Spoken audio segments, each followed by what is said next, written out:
बहुजनांच्या समस्या सोडवू शकेल असा तुम्ही राजा निवडला पाहिजे. यासाठी डॉक्टर बाबासाहेब आंबेडकरांनी मताचा अधिकार दिला.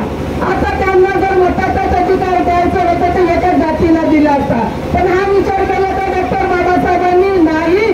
तर हा जो 85% समाज होता हा चिखलात पडलेला होता, चिखलात खपलेला होता. तर या चिखलातून कसं बाहेर काढता येईल, कसं त्यांना बाहेर निघता येईल, यासाठी बाबासाहेबांनी या मताचा अधिकार दिला बांधवांना. आणि त्याचबरोबर काय सांगितलेलं आहे की मताची किंमत ही बहुबेटीच्या इज्जतीपेक्षा जपा. मताची किंमत ही बहुबेटीच्या इज्जतीपेक्षा जपा. अरे मत विकण्यासाठी नाही तर तुम्हाला तुमचे अधिकार घेण्यासाठी आहे. अरे किंमत कोणाची लागते? किंमत त्या जनावराची लागते, किंमत पशुपक्ष्याची लागते, माणसाची किंमत लागत नाही बांधवांनो. पण या काँग्रेस आणि बीजेपी वाल्यांनी किती किंमत लावली? थोडीफार बीएसपी मुळे याची किंमत वाढली. 500 रुपये, 1000 रुपये चिवड्याची पुडी, एवढीच काय तुमची मताची किंमत आहे का? जिथे जागत्या माणसाची एवढीच किंमत आहे का? तर हा विचार आपल्याला करायचा आहे बांधवांनो की येथे काही जनावर नाही, माणूस आहेत माणूस. आणि मानवाला अधिकार म्हणजे घेता यावं यासाठी डॉक्टर बाबासाहेब आंबेडकरांनी आपल्याला मताचा अधिकार दिलेला आहे. बरोबर आहे. मताचा अधिकार आहे. तुम्हाला तुमचा राजा बनवता येईल. तो जर राजा फुलेशाह आंबेडकर विचारधारेचा राजा असेल तर आपले प्रश्न केव्हाही सुटू शकतात. आणि म्हणून जे रोशनदादा फुले उभे आहेत हत्ती चिन्हावर, हा बहुजनांचा हत्ती आहे. हा एकट्या कम्युनिटीचा हत्ती नाही तर हा बलाढ्य हत्ती आहे. या हत्तीची ताकद आम्ही ओळखलं पाहिजे. या हत्तीची आम्ही ताकद ओळखलं पाहिजे. आजपर्यंत नाही ओळखलं बांधवांनो. पण आता जी निवडणूक येत्या 20 तारखेला येत आहे तर हत्तीची ताकद आपण ओळखली पाहिजे. हा जो 85% अरे ओबीसीची समस्या तीच आहे, एससीची समस्या तीच आहे, एसटीची समस्या तीच आहे आणि मायनॉरिटी वाल्याची समस्या तीच आहे बांधवांनो. सगळ्या जातीच्या समस्या आहे तिथे. आज आम्ही बघतो आहे शेतकरी, आपल्या विदर्भातला शेतकरी आत्महत्या करते आहे. आत्महत्या का करते तर पोरापोरीचं लग्न करायचं आहे. त्याचबरोबर शेताला म्हणजे त्याच्या मालाला भाव मिळत नाही त्यासाठी आत्महत्या करताय बांधवांनो. पण युपी मध्ये जाऊन बघा, अरे त्यांनी कम्युनिटी तयार केलेली होती शेतकऱ्यांची आणि तुम्ही शेतामध्ये राखता तर तुमच्या मालाला तुम्हीच भाव ठरवा असं बहीणजीला फरमान काढलेलं होतं बांधवांनो. पण आपल्या महाराष्ट्रामध्ये काय आहे, हा माझ्या गोरगरीब बांधव शेतामध्ये राब राबते मत लेखाचा, बारीक झाला तिकडे विकते नसतं मी इकडे खातो लेखाचा. का तुमच्या अंगाला लागेल का होता सांगा बरं. का चांगला माल तिकडे देता आणि गोरगरीबासाठी तर कंट्रोलचा दाना. अरे कंट्रोलचे गहू बाबासाहेब आंबेडकरांनी घटनेमध्ये लिहिलेलं आहे की या राज्यामध्ये राहणाऱ्या लोकांचं कलम 47 काय म्हणते, या राज्यामध्ये राहणाऱ्या लोकांचं राहणीमान आणि पोषणमान उंचावलं पाहिजे. काय आमचं राहणीमान उंचावलं, अजूनही आमच्या घरावर चक्कर यांनी गेलेले नाही. बरोबर आहे. आणि घरकुलासाठी आता मला सांगा 1.5-2 लाखामध्ये घर बनते का रे बाबा? घर बनते का? तर असं 1.5-2 लाख देतात आणि नाही म्हणतात झालं तुमचं. अरे त्याच्यातही काही लोक तोंड पाहून घरकुल देतात. मी म्हणत नाही, लोक म्हणतात. बरोबर आहे की नाही? जो ज्याच्या जवळचा असेल त्याला वोट देऊ शकत असेल त्याला घरकुल त्याबद्दल होते की नाही? ज्याच्या याच्यामध्ये नाव नसेल अंत्योदयमध्ये अशा लोकांना घरकुल भेटते आणि जो गरीब वर्ग असेल त्याच्या अंत्योदयमध्ये देखील नाव येत नाही. येते का ना? तर आम्ही आज घरकुलासाठी झगडत आहोत. अरे घरकुलासाठी झगडायचं नाही, आमच्या हाताला काम द्या आणि आमच्या हाताला काम दिले तर आमच्याजवळ पैसा येईल आणि घरकुल काढले तर आम्ही स्लॅबचा चांगला घर बांधायचं की नाही? पण इथे असलेले हे विषमतावादी व्यवस्था नष्ट करून समतावादी समाज व्यवस्था कशी निर्माण होईल यासाठी डॉक्टर बाबासाहेब आंबेडकर, महात्मा ज्योतिबा फुले, छत्रपती शाहूजी महाराज, शिवाजी महाराज या महामानवांनी संघर्ष केलेला आहे की नाही? आपण त्यांच्या पुस्तका वाचतो, भाषण वाचतो, पण आम्हाला का करत नाही? का गुलामी स्वीकारता? अरे खूप असे तुम्ही लोक गुलामी स्वीकारता. बाबासाहेबांनी आम्हाला शिकवलेलं आहे की स्वाभिमानाला आम्ही जगलो पाहिजे. कशाला कोणाची गुलामी स्वीकारता? अरे अक्कल तुमच्याजवळ, पैसा तुमच्याजवळ, मताचा अधिकार तुमच्याजवळ आणि येत्या मग केलं तुम्ही भलत्याच लोकांकडे जाता.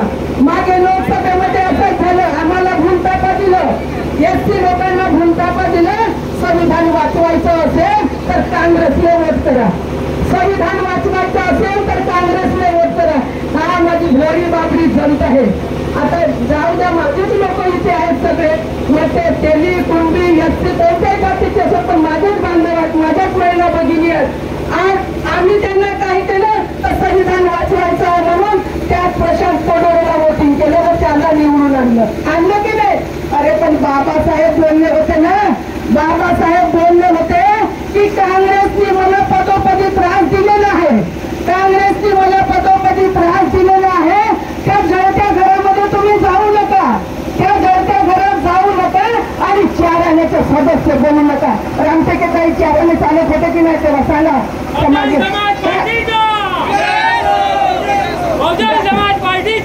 बाबासाहेब बोलले होते की अरे असं जळत्या घरात जाऊ नका, तुम्हाला जाळून टाकतील, राख करतील. बांधवांना एवढे वर्ष झाली, एवढे वर्ष झाली, पण आपल्या विचाराचा राजा आम्ही निवडून आणलेलं नाही. आणि म्हणून सांगायचं तर ज्या राज्यामध्ये राहता तुम्ही तर त्या लोकांचा विकास झाला पाहिजे, आर्थिक विकास झाला पाहिजे, शैक्षणिक विकास झाला पाहिजे, सामाजिक विकास झाला पाहिजे, धार्मिक विकास झाला पाहिजे. पण आजपर्यंत हे लोक आमचा विकास केलेला नाही तर भकास केलेला आहे, भकास केलेले आहे की नाही. आजही गरिबी तुम्हाला दिसते आहे की नाही. अरे समस्या आमच्या नालीची नाही, समस्या आमच्या रोडाची नाही, समस्या आमच्या घरकुलाची नाही. आमच्या हाताला रोजगार पाहिजे, आमच्या हाताला रोजगार पाहिजे. आणि रोजगार जर मिळाला तर त्या माझ्या महिला भगिनी पेटीसाठी लाईन लावत, काही महिला तर बेहोश पडल्या नेताच्या. एक महिला मला भेटली, ताई म्हणलं कुठं चालल्या, पेटीसाठी. म्हणलं पेटीत काय राहायचंय, म्हणजे दोर आहे टिफिन आहे. तर मी म्हणलं घरी जा, दोर कारण फाशी लागून भरा म्हणलं तुम्ही. अरे त्या पेटीसाठी तुम्ही झगडता. अरे जर आमच्या हाताला रोजगार मिळाला तुम्ही मागा ना. जे लोक आता सत्तेत आहेत, बीजेपी वाले काँग्रेसवाले, या लोकांना म्हणा आम्हाला पेटी नको रोजगार द्या, तर आम्ही मोठा पेटा घेऊ.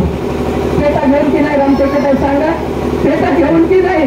तर असं रोजगार पाहिजे, पण हे लोक आम्हाला देऊ इच्छित नाही.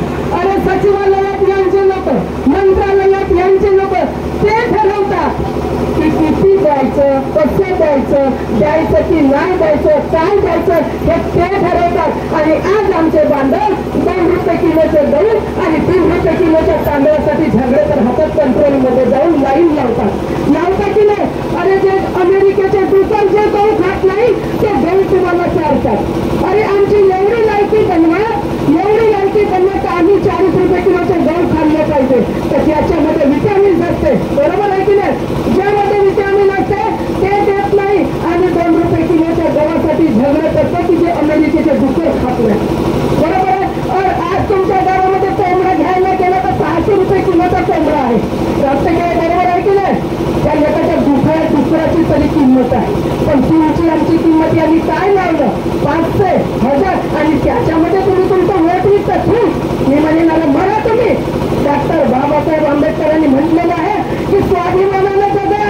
अरे संघर्ष मी केलेला आहे एकटा तुमच्यासाठी, आणि आज तुम्ही एवढे लोक असून तुम्ही संघर्ष करत नाही आणि तुम्ही तुमच्या विचाराचा निवडून आणत नाही राजा. तर मला अशी कडकडीची विनंती करायची वाटते की आमचे तळोदा किंवा उमेदवार रोशनभाऊ फुले उभे आहेत तर पुन्हा मत तुमचा पूर्ण मती रोशनभाऊच्या हत्तीवर गेल्या पाहिजे, बरोबर आहे की नाही. रामटेकेताई असं प्रण करा, तुम्ही व्रत करा, संकल्प करा. तुम्ही डॉक्टर बाबासाहेब आंबेडकरांनी सांगितलेलं आपल्या जातीला तर संकल्प करा. तुम्हाला काम करायचं आहे आणि हत्ती चिन्ह समोरील बटन दाबून यांना प्रचंड बहुमताने निवडून आणा.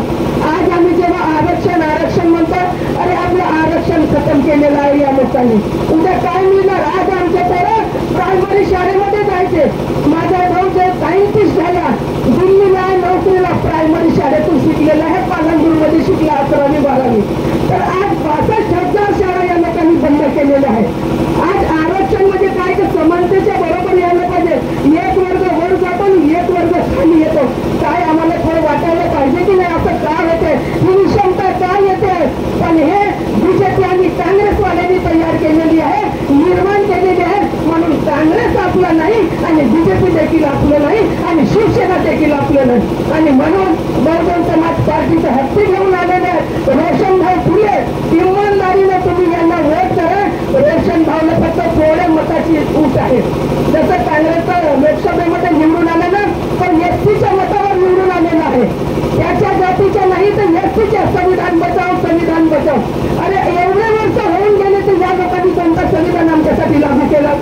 संविधान लागू केलं तर आज खराशीचे लोक गरीब राहिले असते, खराशीचे लोक ह्या कवेलू घरात राहिले असते, स्लॅबचे घरं बनले असते की नाही? म्हणून काँग्रेस आपलं नाही, बीजेपी आपलं नाही, बहुजन समाज पार्टी ही फुलेशाह आंबेडकर विचारधारेवर चालते आहे. संविधान चालतो आहे, स्वातंत्र्य समता बंधुता आणि न्याय याच्यावर चालतो आहे. आणि ते हत्ती घेऊन आलेले आहेत रोशनभाऊ फुले यांच्या हत्ती चिन्हासमोरील बटन दाबून यांना प्रचंड बहुमताने विजय करावा एवढीच कडकडीची तुम्हाला विनंती करते आहे. धन्यवाद. जय भीम. नमो बुद्धाय.